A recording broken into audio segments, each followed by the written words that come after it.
దశాబ్దాల తరబడి పాలమూరు జిల్లాలో ప్రాజెక్టులు పేరు మారిపోయింది.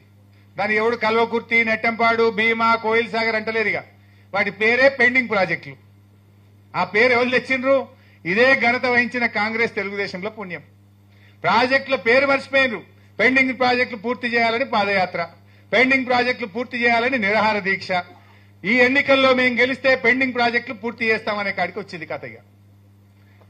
ఆ పెండింగ్ ప్రాజెక్టులను నిరంజన్ అన్న ప్లానింగ్ బోర్డు వైస్ చైర్మన్ గా, లక్ష్మారెడ్డి గారు మంత్రిగా, నేను నీటిపారుదల మంత్రిగా ప్రాజెక్టు సైట్ల దగ్గర నేల మీద జంప్కాన్ వేసుకొని పండుకున్నాం. మేము ఆడ పనిచేసినాం.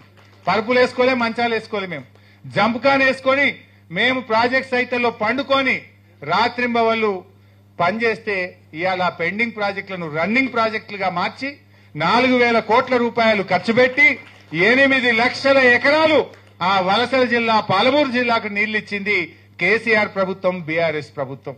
అది మనం సాధించాం.